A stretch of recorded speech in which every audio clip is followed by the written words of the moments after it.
Masih bersama saya Abu Marlo, mari kita lanjutkan pembelajaran. Nah, seiring dengan pertumbuhan, perkembangan, itu akhirnya kita akan terlahir di spektrum yang kedua, di mana kita pertama kali bisa berpikir. Coba masih ingat nggak waktu pertama kali mikir apa kira-kira? Pertama kali kita sadar kita ada tuh kapan sih gitu? Kan anak bayi kan nggak tahu dia ada sebetulnya. Karena kenapa? Akalnya belum terbentuk gitu. Nah disitulah terlahir yang kedua yang disebut dengan yang namanya psychological self. Jadi kita punya kelahiran psikologi di mana disinilah terlahirnya intelektual. Terlahirnya pemikiran, mulai bisa berpikir. Jangan lupa, kita yang sejati itu bukan tubuh ini, bukan pemikiran yang itu juga. Karena pemikiran itu semua konsep yang disematkan ke kita. Nama dikasih sama orang tua. Semuanya dikasih ke kita gitu. Sehingga jangan-jangan psychological self ini justru malah tidak mengenali diri sejati. Karena kenapa? Diri kita yang sejati itu ada di yang paling dalam. Inilah yang disebut dengan yang namanya spiritual self. Atau yang disebut dengan yang namanya ruh. Maka kalau psychological self ini tidak digerakkan menuju kepada ruhani, intelektualitas kita ini yang akan menjadi Tuhan dalam tanda petik. Disitulah hawa nafsu, ego menjadi dominan dalam hidup. Dan sebetulnya ketika hawa nafsu dan ego yang menjadi dominan, itulah yang nanti akan menyiksa dalam tanda petik. Maka akal itu bisa ke arah untuk membuat kita menyadarkan diri, atau justru malah dalam tanda petik menyiksa diri dalam tanda petik. Dan di situ nanti keluar keinginan-keinginan dan seterusnya. Oke ya, kita dalami pelan-pelan. Ya, saya kasih contoh sederhana. Dalam psychological self itu nanti ada fight or flight. Flight or fight. Gitu ya. Di situ ada fight or flight gitu. Saya lari atau saya lawan. Saya lari atau saya lawan. Itu dalam psychological. Maka intelektual didesain untuk memisahkan, didesain untuk membedakan. Maka kita perlu pembeda. Tetapi pembeda itu untuk apa? Untuk mengenal visi misi tadi gitu. Sehingga nanti intelektualitas itu untuk mengenal diri sebetulnya. Ya, tetapi ketika nanti intelektualitas itu untuk menjelekan, untuk diskriminasi, untuk merendahkan, itu tidak sesuai dengan fungsinya sebetulnya. Nah, saya kasih contoh dan gambaran sederhana begini kira-kira. Oke. Supaya nanti kita ngerti, mudah-mudahan kita tidak hanya terlahir sebagai biological self yang mikirnya cuma makan. Mudah-mudahan tidak hanya terlahir sebagai psychological self yang mikirnya memuaskan hawa nafsu, tetapi terlahir yang ketiga adalah spiritual self, sadar visi ketuhanan, misi ketuhanan, bahwa kita ini adalah khalifah. Nah, kita udah bahas khalifah gitu. Supaya nanti kita sadar bahwa hadir ke sini kita adalah menjalankan peran. Mohon maaf, kalau dalam kondisi psychological self, itu biasanya masih banyak pertentangan dalam hidup, masih banyak penolakan dalam realitas. Di situ masih banyak sakit hatinya, di situ masih banyak kecewanya, di situ masih banyak down gitu ya, di situ masih banyak kalau di level amarah itu apatis, sedih, takut, itu pasti psychological self-nya masih dalam tanda petik kenceng banget gitu ya dalam tanda petik. Psychological self-nya masih menonjol. Maka mudah-mudahan psychological self kita, intelektualitas kita mendorong untuk mengenal ruhani kita.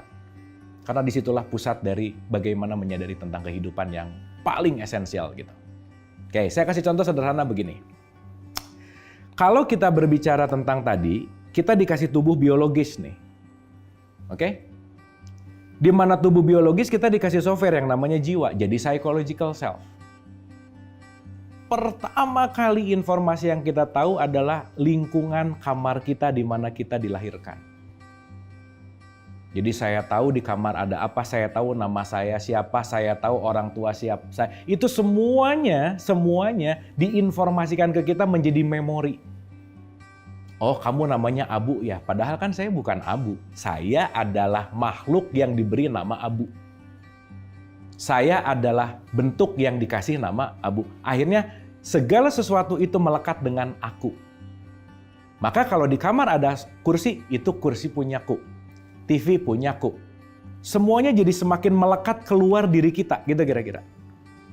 Maka ketika semua melekat di luar itu kadang-kadang jauh lebih penting daripada yang di dalam, yaitu ruhani itu sendiri, gitu kira-kira.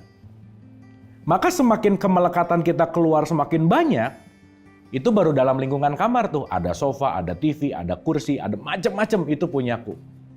Nanti kan dia beranjak dewasa tuh, masuklah dia sekolah. Oh ini temanku, gitu ya, ini lingkunganku. Akhirnya dia melekat lagi, keluar lebih banyak lagi gitu kira-kira. Sehingga semakin luas lingkungannya, jangan-jangan semakin kita melupakan untuk masuk ke dalam, karena kenapa? Saya melekatkan diri dengan apa yang ada di luar diri saya, gitu kira-kira. Jelas ya? Nah, itulah kenapa pentingnya ketika psychological self itu sudah mulai lahir, kita mulai menyadari bahwa penting untuk masuk ke dalam kesadaran ruhani itu sendiri gitu. Maka intelektualitas dibutuhkan, intinya adalah untuk belajar mengenal diri. Karena kenapa? Kalau intelektualitas itu dituhankan, saya akan bisa menuhankan uang. Uang bukan diri saya bukan pekerjaan saya. Karena saya yang sejati adalah ruh itu sendiri. Percikan energinya Tuhan, percikan ruhnya Allah yang ditiupkan, itulah diri kita sejati. Ketika kita melekat kepada sesuatu yang akan expire, di situ akan banyak kekecewaan. Maka kalau psychological self tidak dilahirkan berikutnya menuju kepada spiritual self, itu akan banyak kekecewaan dalam hidup. Dan pada akhirnya semua perjalanan manusia akan menuju kepada spiritual self itu. Caranya masing-masing, waktunya masing-masing, tapi pada akhirnya akan menuju kepada titik spiritualitas. Pembelajaran masih akan kita lanjutkan, tetaplah bersama saya.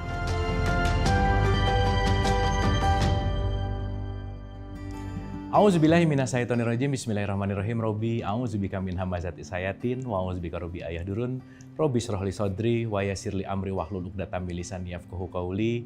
Assalamualaikum warahmatullahi wabarakatuh. Salam sejahtera untuk kita semua. Rahayu, namaste, Om Swastiastu, Namo Buddhaya.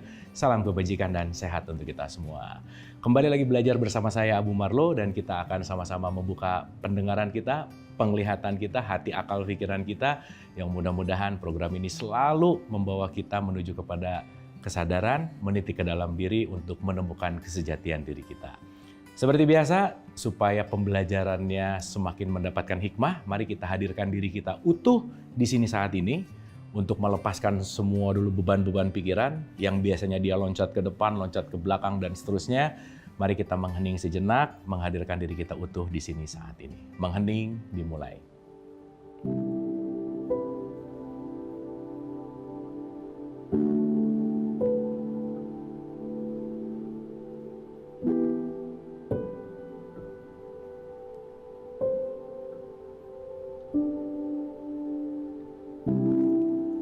Selesai.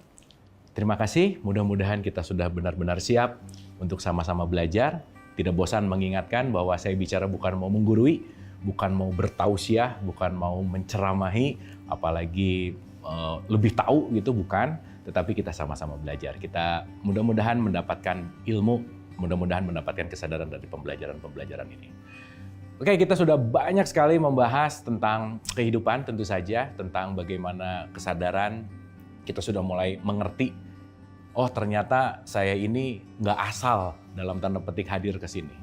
Ternyata kita semua ini dalam grand design-nya Tuhan, grand design-nya Allah, grand design-nya yang maha menjadikan. Ternyata kita datang ke sini hanya mau berperan.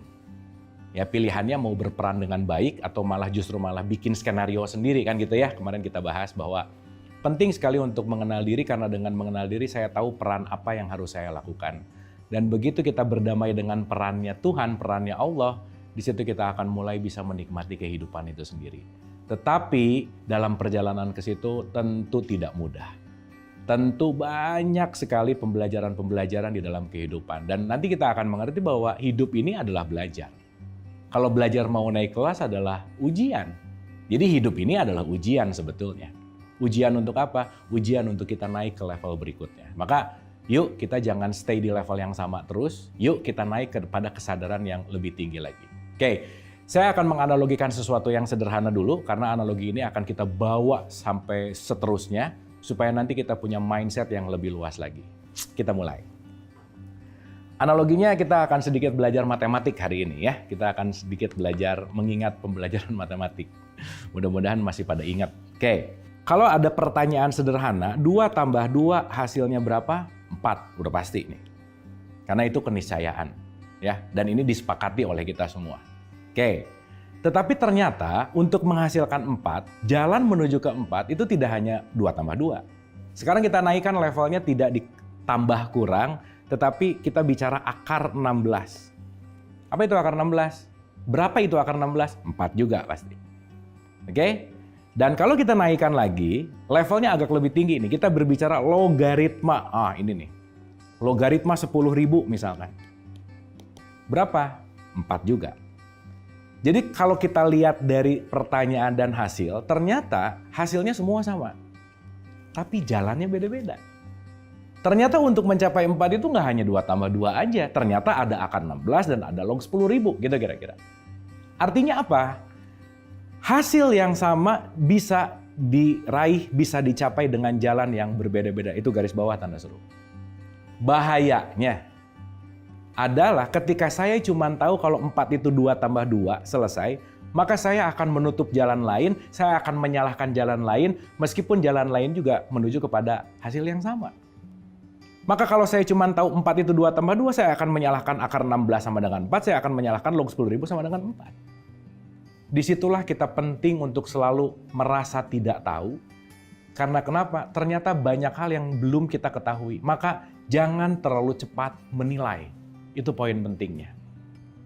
Oke ya. Nah, apa yang ingin kita ambil analogi di sini? Berarti ada orang punya kefahaman di level 2 tambah 2, ada orang punya kefahaman di level akar 16, ada orang punya kefahaman di level log 10.000. Dan ketiga hal ini levelnya beda-beda. Contoh, orang sholat di 2 tambah 2, itu dia cuman mungkin mengolahragakan. It's okay. Mungkin tahapannya baru hanya menggerakkan raga. Tapi orang sholat di log 10.000 udah bukan masalah gerakannya lagi. Tetapi esensinya. Jadi dari 2 tambah 2 menuju log 10.000 itu pasti menuju kepada esensi yang lebih dalam lagi. Dan itu semua adalah perjalanan. Nah, mudah-mudahan tayangan ini akan mengangkat kita nggak hanya berpikir di 2 tambah 2 gitu kira-kira. Tapi mari kita naik ke akar 16 ke log 10.000 karena kenapa? Luas sekali pemahaman hidup ini dan penting sekali untuk kita terus-menerus belajar. Maka hari ini kita akan berbicara tentang 3 kelahiran kita sebagai manusia. Karena ternyata kita ini lahir dalam tanda petik berulang. Dalam tanda petik berulang di sini. Kenapa? Karena kita nanti mengerti bahwa kita tidak menjadi seperti ini langsung. Kita tidak menjadi seperti sekarang tuh langsung. Enggak, semua adalah proses gitu. Clear ya? Jadi sekarang kita akan bahas di kelas log 10.000 gitu kira-kira. Di pemahaman yang lebih esensial. Dan pembahasan-pembahasan log 10.000 ini perlu keterbukaan pikiran. Maka mari kita buka pikiran kita. Mari kita lepaskan judgement. Yang kita ambil adalah pelajarannya. Maka kita akan mentadaburi kitab suci Al-Quran. Mengambil hikmah-hikmah dan mutiara-mutiaranya bukan untuk dibunyikan, bukan untuk dihafalkan, tetapi untuk diambil nilainya supaya nilainya itu menjadi energi kita sebagai manusia. Ingat ya, orang sama manusia beda. Tidak semua orang layak disebut manusia. Mudah-mudahan kita selalu belajar untuk menjadi manusia. Oke, kita mulai. Kitab suci Al-Quran di surat 16 ayat 78 mengatakan, Aku keluarkan kamu dari perut ibumu, kamu nggak tahu apa-apa. Maka semua lahir kondisinya menangis karena nggak tahu apa-apa. Kita hadir dalam ketidaktahuan. Nah, sekarang pertanyaannya adalah, kalau kita mengingat di beberapa pertemuan kita yang lalu, perdana untuk hadir ke semesta raya, kita ini lahir dari rahim ibu kita, kita terlahir menjadi jasmania. Jasad. Kita terlahir jasad, jasmania, maka bayi yang baru lahir itu nggak mungkin ditanya sama ibu bapaknya, "Nak, 2 tambah 2 berapa, Nak?" Belum bisa dia jawab. Karena dia baru terlahir sebagai jasmani. Atau mungkin supaya lebih mudah, itulah kelahiran kita yang pertama, lahir sebagai biological self, tubuh biologis. Saya ulang ya. Kelahiran kita yang pertama adalah terlahir sebagai tubuh biologis. Ingat, tubuh biologis kita ini super perfect banget. Tubuh kita ini 50 triliun sel, bayangin. Satu selnya 1,4 volt, ini ada 70 triliun volt energi yang super duper memiliki kecerdasan tingkat tinggi. Maka tubuh ini adalah teknologi high tech gitulah kira-kira. Cuman kadang-kadang si teknologinya jarang dipakai atau jarang dibaca manual booknya gitu kira-kira. Makanya menggunakannya kadang-kadang tidak tepat. Makanya kita penting untuk terus menelaah dan menyadari. Oke ya, itu kelahiran kita yang pertama. As a biological. Ketika dalam konteks biological, itu intinya adalah survival, bertahan hidup. Gimana caranya tubuh biologis ini tetap diberikan nutrisi. Gitu ya, di mana tubuh ini perlu makanan. Jadi ini yang sering disebut juga dengan yang namanya survival mode. Gimana terus untuk mempertahankan. Maka kan kita hidup perlu makan. Makan itu nutrisi biologis untuk survival mode. Tapi kalau hidup cuma mikir makan terus, ya kita jadi nggak bermanfaat dong. Maka kalau kita hidup hanya untuk saya makan apa, saya gimana supaya memenuhi itu hanya hidup dalam level basic biological self. Dan itulah yang disebut dengan yang namanya orang. Belum bisa disebut sebagai manusia. Kenapa? Mikirnya cuma gimana saya makan, selesai. Apa yang saya pengen, udah gitu. Tapi belum ada keterkaitan sama misi kita dilahirkan ke semesta raya. Clear ya? Jadi pertama kali level paling standar, paling bawah itu disebut sebagai biological self. Pembelajaran masih akan kita lanjutkan, tetaplah bersama saya.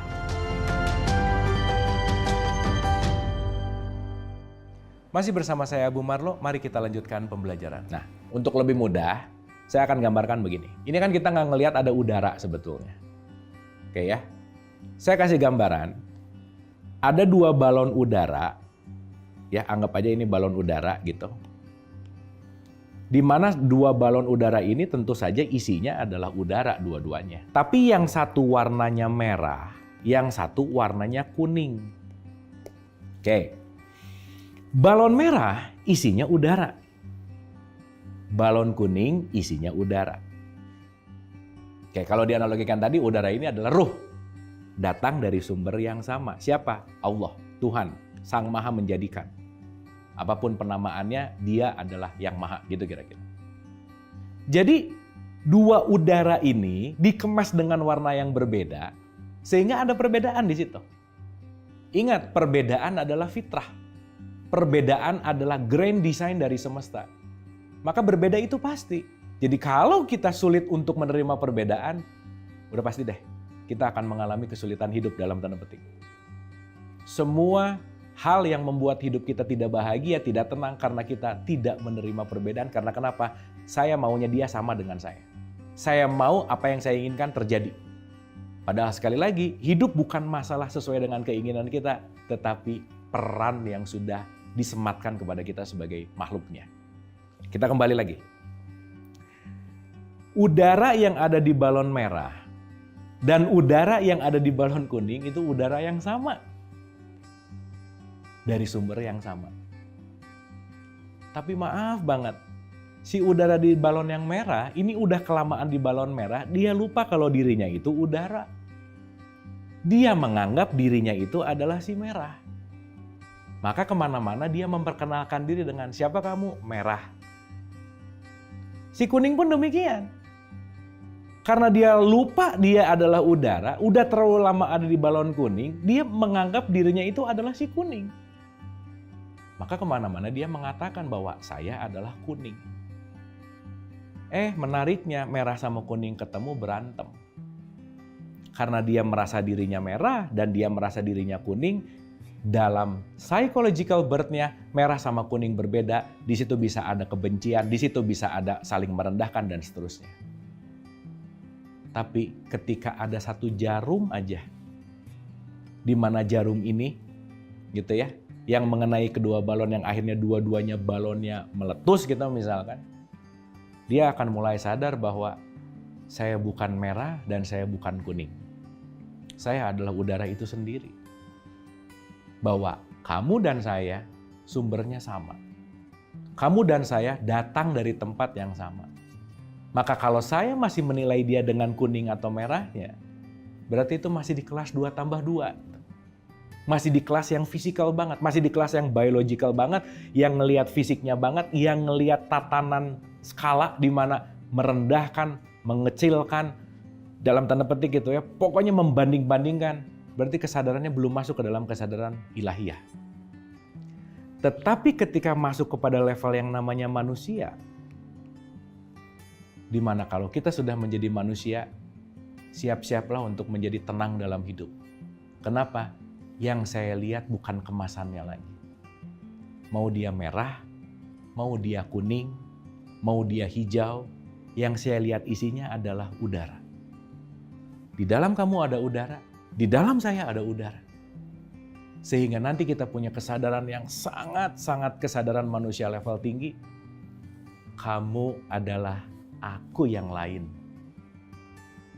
Maka ketika saya ingin diperlakukan baik, saya akan memperlakukan siapapun di luar saya karena saya tahu saya sedang memperlakukan diri saya.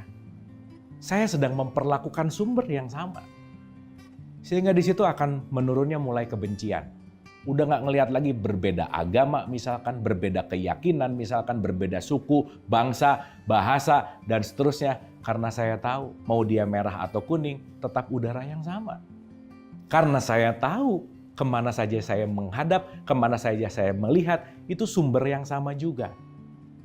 Dan disitulah kita akan mulai menikmati kehidupan dengan masuk menembus tidak pada hanya kecerdasan intelektualitas, tapi masuk ke dalam kecerdasan ilahiyah. Dan disitulah yang akan merubah orang menjadi yang namanya manusia. Oleh karena itu, ini semua adalah tahapan. 2+2 tuh masih ngelihat ritualnya. 2+2 tuh masih ngelihat fisikalnya. Tetapi kalau udah naik ke kesadaran log 10.000, sudah beyond. Bukan meninggalkan, tetapi menembus kepada kesadaran yang lebih dalam lagi. Oh ternyata sholat itu bukan hanya gerakan raga, tapi bagaimana sambung rasa saya kepada Allah. Inna sholati wa nusuki wa mayaya wa mamati lillahi rabbil alamin. Itu bukan kata-kata yang hafal, tapi kata-kata yang keluar dari kesadaran, yang benar-benar saya menyerahkan, nggak bisa apa-apa. Nggak tahu apa-apa. Karena sejatinya kita tuh nggak tahu apa-apa, nggak bisa apa-apa. Karena kenapa? Semua ini adalah datang dari yang maha menjadikan. Semua hanyalah kasih sayang Allah.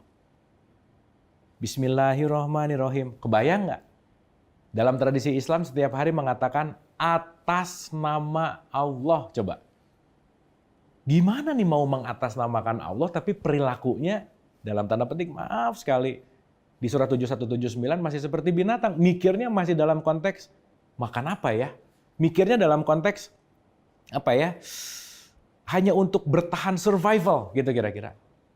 Maka kalau masih dalam tahapan survival, kejahatan itu masih bisa dilakukan. Maka nanti kita akan mengerti kenapa sih Quran selalu mengatakan sedikit dari kamu yang bersyukur.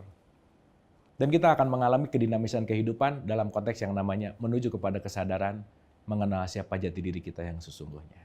Oleh karena itu, mari selalu menembuskan diri kita tidak hanya dalam biological self, tidak hanya dalam kondisi fisik, tidak hanya dalam kondisi intelektual, tapi sadarilah ada ruhani di dalam diri kita yang justru itu adalah inti sejati dari kesadaran diri kita bahwa kita adalah ruh yang sedang dikemas menjadi manusia.